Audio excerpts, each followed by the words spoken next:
So hopefully it'll be This is interesting his enough. last. Yeah, so this is my last speech. This is my 10th speech. It's supposed to be 8 to 10 minutes. And all right, sweet. I will start into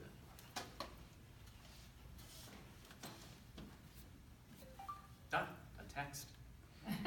Hey, baby. Just wanted to tell you that you're my everything. It's another one. The world has changed. Everything is different now because of you. Loving you is the only thing I'll ever need. Now, these text messages, each one of these are well-intended, sincere, and come from deep, true emotions. And of course, each of these relationships around these texts will flourish. Well, how do we know? Disney movies and chick flicks tell us that they'll all live happily ever after. Song after song on the radio reminds us, as the Beatles say, that all you need is love. But for every happily ever after song, there's another breakup song by Taylor Swift. Ariana Grande says, "Thank you next" to another guy. The reality is, what we often think of as unending, passionate love all too often destroys any relationship, despite an infinite amount of good intentions. But why? I believe that when we neglect our identity to place another person at the center of our lives, the love we have for that person can become so easily warped into a love for what comes from that relationship. Approval, validation, attention, and not a real love for that person. So let me walk you down a path of a relationship, show you where it can stray from its true purpose, and then show you an alternate path that leads to a healthy relationship. Now, when I say relationship, I mean a close bond between two persons. This can be any close relationship, but it's generally romantic. And so all of you may be thinking, well, I'm not in a relationship, so why should I care? Well, consider this. You will be. To show you how relationships can lead to this idea of false love, I must start before any relationship begins. Before any bond is formed with another person, we each have an identity. Consider it a circle of your identity. Now, this identity is essentially a combination of everything that has ever affected us, everything that defines who we are. And each of you has a different identity, a different circle that defines who you are. Now, when you meet someone else and begin to bond with them in any way, you will have certain things in common. Maybe you both like to ski. Now, when you discover these things in common, your separate identities begin to overlap. And here in the middle, you have the things that you have in common. But on the outside of this shared portion is what makes you unique. Is that portion of your identity that you keep to yourself, that you don't share with this other person. So if you share a few things in common in the middle of these two circles, if your identities overlap just a little bit, you found yourself a friend. Most likely you'll have multiple friends with who you share particular ideas, activities, hobbies, interests, you name it. But at some point in your lives, you meet someone with which you share numerous things in common. Your identities overlap considerably. Essentially, you meet the one, your soulmate.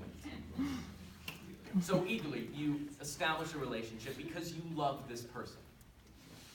As you spend more time together and devote more of yourself to this person, your identities begin to overlap even more. If they love to watch movies and you don't, maybe you begin to enjoy watching movies more with them.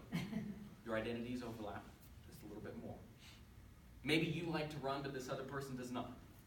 And so you decide to commit a little bit more time to doing the things that you can do together and begin to neglect your love of running. And eventually that becomes a thing that's not your interest anymore. So suddenly, the percentage of interest that you share with that person becomes even more. And as your relationship grows, your identities overlap even more. This perpetual merging of your individual identities continues until eventually the shared attributes, what's in the middle of your relationship, encompasses the vast majority of your identity, your circle that defines who you are. Essentially, who you are in that circle is now defined by what you share with this other person. But what happened to this separate, unique part of your identity? This extra part that defined who you are outside of the relationship? Well, it's now a tiny sliver of what it used to be, neglected and continually minimized. So, if you're defined by your identity, and your identity is almost entirely what you share with one person, you'll begin to be defined by the other person. Your self-worth, the basic idea of whether you are good or not, is defined by the other person's opinion of you. If this person mentions that you're compassionate, you feel positive about yourself because you know that you are caring and that they approve of your character. But if they mention, on the other hand, that you're maybe not spending enough time with them, you immediately feel guilty because that person does not approve of your priorities. Whether you feel good or bad about yourself is based entirely upon their approval. But approval isn't just verbal statements. One of the most defining messages of approval in a relationship is how much time you spend with the other person.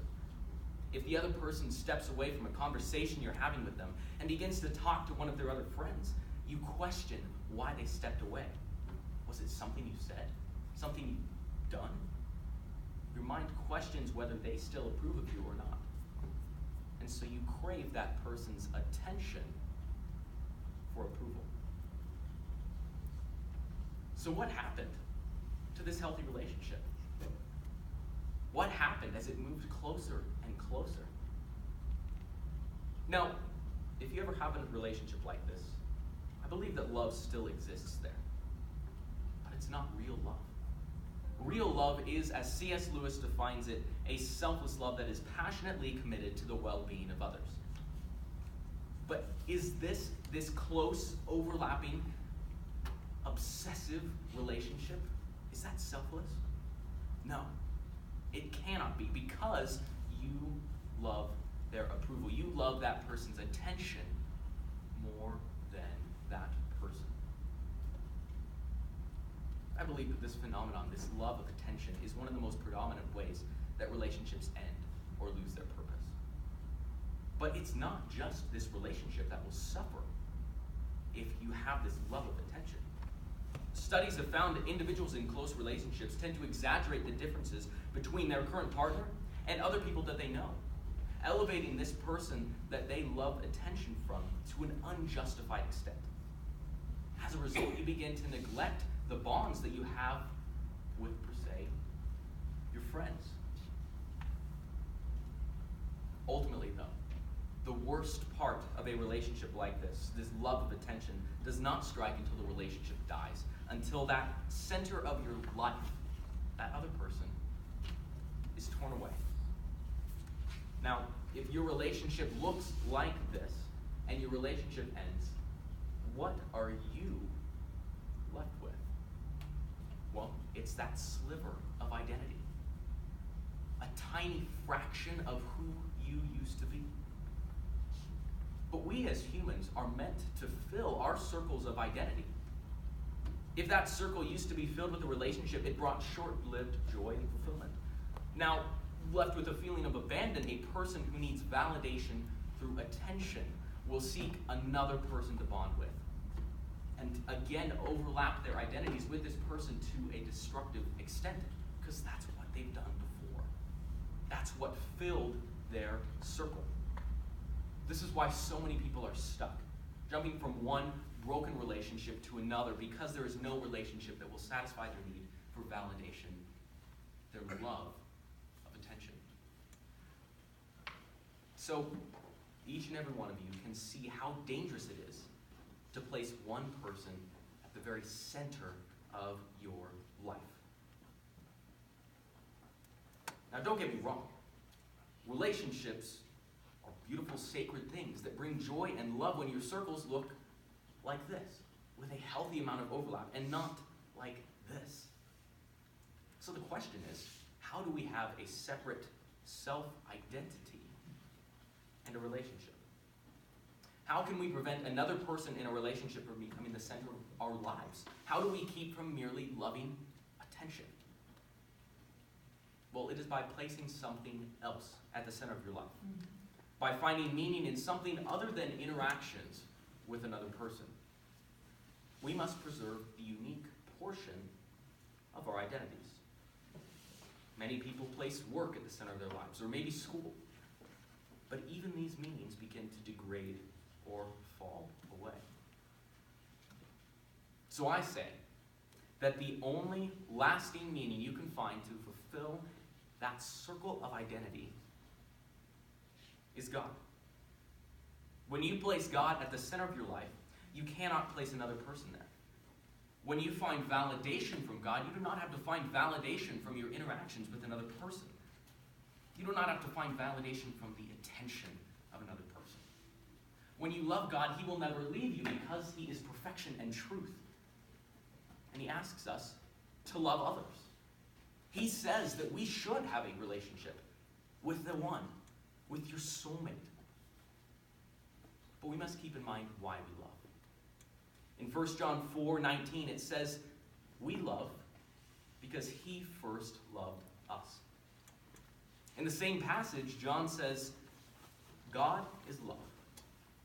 And all who live in love live in God. And God lives in them. And as we live in God, our love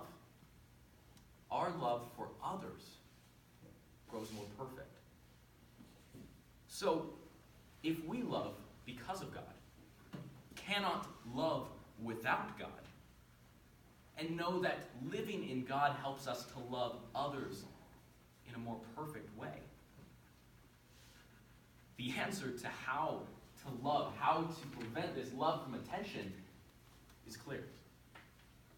When our meaning in life, our purpose becomes God and not a relationship, you can avoid the trap of loving attention and find how to truly love.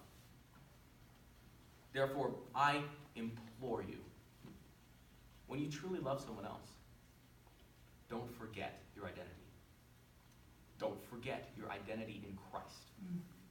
Because if you do, it will be so easy to fill that gap with another person and fall prey to this false ideals, this false idea of loving attention that our culture places, this value that it gives to obsessive relationships. So today, I ask you, what will you